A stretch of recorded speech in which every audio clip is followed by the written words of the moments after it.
Hello friends. आज हम आपको लेके चलेंगे अपना day 6 of Tbilisi Georgia tour. And इस दिन हम लोग लौट के आए थे बातूमी से, तो 1 से 2 बज गया था। और इसके बाद हम लोग गए थे क्रॉनिकल्स ऑफ जॉर्जिया, जिसका बहुत ही हिस्टोरिकल सब्सटेंस है इन जॉर्जिया की हिस्ट्री में। तो इन ब्यूटीफुल गलियों से, इन स्ट्रीट से हम आपको लेके चलते हैं क्रॉनिकल्स ऑफ जॉर्जिया। तो इसके लिए मैं बता दूं, जब अगर आप क्रॉनिकल्स ऑफ जॉर्जिया जाने का प्लान कर रहे हैं, ये तिब्लिसी टाउन से बहुत ही ज़्यादा दूर है, around 15 to 16 kilometre according to your location, hotel location. तो हमेशा अपनी टू एंड फ्रो की एक टैक्सी बुक करें, या फिर अपने अपना नेटवर्क हैंडी रखें, क्योंकि जब आप पहुँचेंगे क्रॉनिकल्स ऑफ जॉर्जिया, वहाँ पर आपको प्रॉपर नेटवर्क की भी दिक्कत होगी और बहुत ही सुनसान एरिया है। तो आपको वहाँ पर टैक्सी बुलाना, क्योंकि टैक्सी वाले भी वहाँ पर इतनी दूर आना नहीं चाहते हैं। तो हमेशा अपनी टू एंड फ्रो की टैक्सी बुक करिए, जिससे कि आपको वहाँ पर कोई भी दिक्कत ना हो अगर आप फैमिली के साथ जा रहे हैं, क्योंकि इतनी सुनसान एरिया है कि आपको वहाँ से वापस आप पहुँच तो ईज़िली जाएंगे, आपको टैक्सी जाने के लिए मिल जाएगी, लेकिन वापस आने के लिए टैक्सी बहुत मुश्किल से मिलती है। ये अराउंड 15 किलोमीटर है, 1 से 1.5 घंटा लगता है तिब्लिसी से यहाँ पहुँचने में, क्योंकि ट्रैफिक भी बहुत ज़्यादा होता है, मेन हाईवे है ये। और ये आप दूर से ही देख रहे हैं कि कितनी ऊंची पहाड़ी पर इस लोकेटेड है chronicles of Georgia.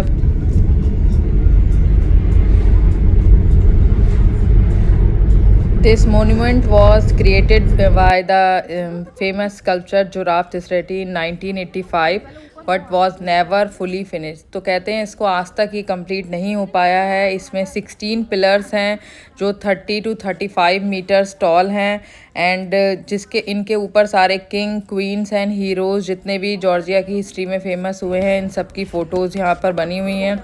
And some जो पत्थर्स हैं उस पर आपको depict stories from the life of Christ, उस पर स्टोरीज़ भी अपने उस पर उरेकी गई हैं। तो आगे आपको दिखाते हैं कि कितना ब्यूटीफुल मोन्यूमेंट है ये, और इसको देखने में एक अलग ही आपको अनुभव होता है कि कितनी उससे तराशा गया होगा एक एक पत्थर को, क्योंकि इस पत्थर में ऐसा कहीं भी नहीं है कि आपको लगे कि उनको काटा गया। तो बहुत ब्यूटीफुली इनको तराशा गया है। तो आगे आपको दिखाते हैं। और यहाँ से जो पूरा जॉर्जिया का जो व्यू है तिब्लिसी का, वो बहुत ही ब्यूटीफुल है। It's very breathtaking view. और हम लोगों को यहाँ पहुँचते पहुँचते 4 बज गए थे। तो और यहाँ पर जो इतना शांत था, तो हम लोग को ये भी लग रहा था, हमने यहाँ से एक से 1.5 घंटा बिताया। यहाँ से जो सनसेट का व्यू था वो भी बहुत ही ब्यूटीफुल था। तो most part of the chronicle of Georgia is related to religion, specially Christian religion. जो यहाँ पर सेंट नीनो, जो एक लेडी सेंट थी, उनके बारे में बहुत सारी स्टोरीज़ वगैरह यहाँ पर इसमें पूरी दर्शाई गई हैं, एक एक पिलर पे। और इसके पास ही एक चर्च भी है, जहाँ पे भी आप उनके बारे में, क्योंकि जॉर्जिया में बहुत सारी चर्च अवेलेबल हैं, जो सारा सेंट नीनो के बारे में आप वहाँ पे भी जान सकते हैं। तो अगर आप क्रॉनिकल्स ऑफ जॉर्जिया जाने का प्लान कर रहे हैं, तो आप ध्यान रखिए कि यहाँ पर टैक्सी, बस और मेट्रो आप किसी से भी जा सकते हैं, लेकिन फिर ये क्योंकि ओल्ड तिब्लिसी से बहुत दूर है, तो आपको काफ़ी मेट्रो स्टेशन, जो लास्ट मेट्रो स्टेशन है गरम गेले, वहाँ से भी आपको काफ़ी एक बस लेनी पड़ेगी।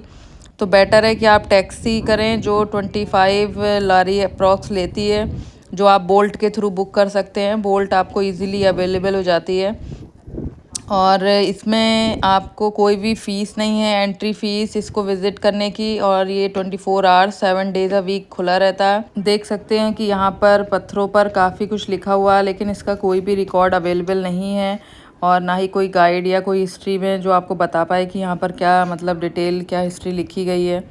तो इसके अलावा आपको यहाँ पर जितनी भी वो दिखेंगी, सारी क्रिश्चियनिटी से रिलेटेड जितनी भी इस पे पत्थरों पर पिलर्स पे बनी हुई हैं। तो यहाँ पर जितने भी पिलर्स हैं, सब बिसाइड ब्रॉन्ज पिलर, जहाँ पर आपको सारी क्रिश्चियनिटी से रिलेटेड पिक्चर्स वगैरह आपको दिखाई देंगी। और काफ़ी अच्छा मॉन्यूमेंट है, जो जॉर्जिया की हिस्ट्री के बारे में आपको काफ़ी कुछ बताता है। जॉर्जिया एक 1917 में एक अलग कंट्री बना, और जो सेंट नीनो जो सेंट हैं वो यहाँ पर उन्होंने क्रिश्चियनिटी को जॉर्जिया में इंट्रोड्यूस किया। तो इस मोस्टली सब उन्हीं से सेंट नीनो से रिलेटेड क्रॉनिकल ऑफ जॉर्जिया का पूरी हिस्ट्री है। तो ये एक हिस्टोरिकल मोन्यूमेंट है जिसको देखना बहुत अच्छा एक्सपीरियंस रहेगा, तो आप भी यहाँ पर विज़िट कर सकते हैं। और यहाँ से निकल के इसके पास में एक चर्च है जो ज़रूर विज़िट करिए, जो छोटी सी चर्च है जिसको आप विज़िट कर सकते हैं। तो जिस स्कल्पचर जुराव तसरेटली ने ये जॉर्जियन रशियन स्कल्पचर बनाया था, उनके बारे में ये कहा गया जिस समय वो ये डिज़ाइन कर रहे थे उन्होंने उसी समय पे एक फ्रेंडशिप फॉरएवर मॉन्यूमेंट भी डिज़ाइन किया था मकाओ में। तो ये जो रशिया और जॉर्जिया की फ्रेंडशिप को सिंबलाइज़ करता है। तो यहाँ पर काफ़ी कुछ लिखा हुआ था जो हमारी समझ में तो नहीं आया, और कोई भी गाइड भी अवेलेबल नहीं था जो आपको ये एक्सप्लेन कर पाए कि यहाँ पे क्या लिखा हुआ है। तो एक अच्छा एक्सपीरियंस था क्रॉनिकल्स ऑफ जॉर्जिया, क्योंकि अगर आप तिब्लिसी जा रहे हैं तो इसको बिल्कुल भी मिस ना करें। ये एक अलग ही तरीके का एक्सपीरियंस है, जो बहुत ही ब्यूटीफुल पिलर्स यहाँ पर इस तरीके से बनाए गए हैं। तो यहाँ पे फिर हम लोगों ने अपनी टैक्सी बुला ली थी, जो मतलब काफ़ी टाइम लगा आने में। तो इसीलिए मैं आपको बता रही हूँ कि अगर आप यहाँ पर विज़िट कर रहे हैं तो टू एंड फ्रो की टैक्सी बुक करा के ही जाएं, अदरवाइज़ जब सनसेट होने लगता है तो वहाँ अंधेरे मतलब कोई भी आना नहीं चाहता इतने शाम को। तो यहाँ से निकलने के बाद फिर हम लोग गए थे शाम में तिब्लिसी वापस अपना विज़िट करने, और हमने जो यहाँ का बहुत ही फेमस है टर्किश हमाम, मैं आपको आगे दिखाऊंगी कि टर्किश हमाम हम लोगों ने पहले सोचा था कि हम लोग भी वहाँ पर 2 से 3 घंटे बिताते हैं टर्किश हमाम में, क्योंकि बहुत सुना था उसके बारे में। तो पहले ये आप एक ब्यूटीफुल सनसेट देख लीजिए जो यहाँ से पूरा तिब्लिसी का व्यू दिखाता है। यहाँ से एक ब्यूटीफुल लेक है जो आपको दिखाई देती है, लेक साइड पे ही है ये। और यहाँ से निकलने के बाद जो पूरा एक सनसेट का जो व्यू था वो तो इतना ब्रेथ टेकिंग था, जो हमने पूरा कार से भी कैप्चर किया है। तो प्लीज़ एंजॉय करिए।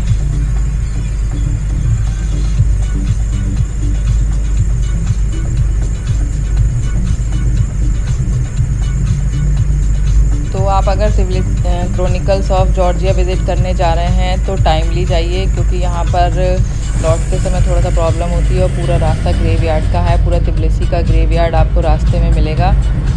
तो टाइमली जाइए, क्योंकि आने जाने में भी 1 से 1.5 घंटा लगता है, और 1-2 घंटे आप वहाँ भी रहेंगे तो 4 से 5 घंटे का पूरा रन है। और हम लोगों को काफ़ी लेट हो गया था आते आते। और उसके बाद हम गए थे तिब्लिसी की एक मोस्ट फेमस जगह टर्किश हमाम।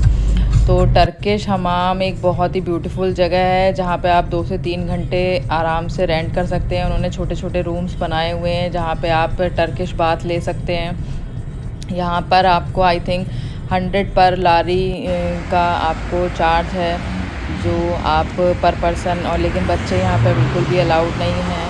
सामान आप ज़रूर अगर आप कैरी करके ले जाते हैं तो वो आपको रूम में आप रख सकते हैं। तो ये टर्किश हमाम एक्सपीरियंस करने लायक है, लेकिन अनफॉर्चुनेटली हम लोगों ने ऐसा किया नहीं, हम बस उसको विज़िट करके आ गए। तो ये अलेक्जेंडर स्क्वायर जो आप देख रहे हैं इसके जस्ट बैक में है टर्किश हमाम, जो बहुत ही ब्यूटीफुल टर्किश स्टाइल बिल्डिंग है, जो बहुत अमेजिंग आपको दिखेगी। उसको एक्सपीरियंस करना एक मतलब मस्ट है। अगर आपके पास टाइम है, आप टाइम लेके गए हैं तो आप वो भी इंजॉय कर सकते हैं। तो आगे आपको दिखाते हैं कि कितना ब्यूटीफुल है टर्किश हमाम।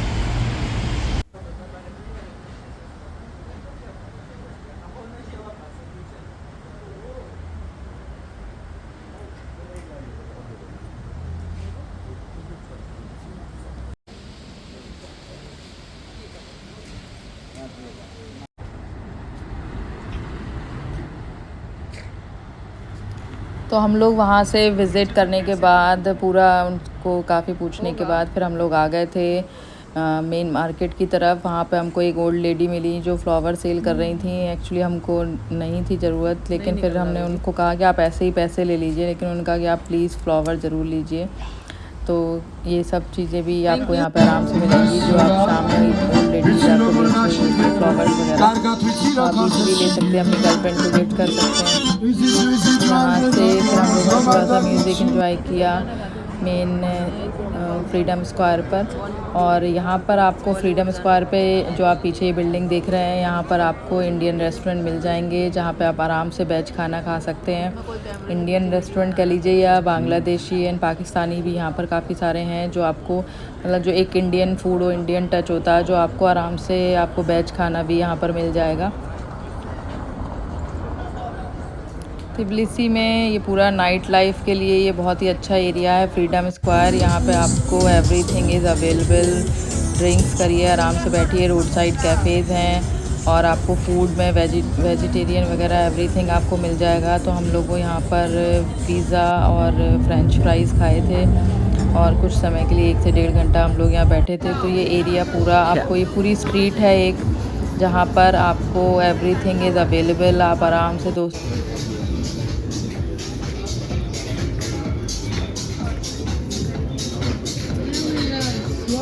तो आपको हमारा ये ब्लॉग अच्छा लगा हो तो please like and subscribe and share. अगर आपकी और भी कोई क्वेरी है इससे रिलेटेड तो प्लीज़ कमेंट करिए। Thank you so much. Keep travelling, happy travelling.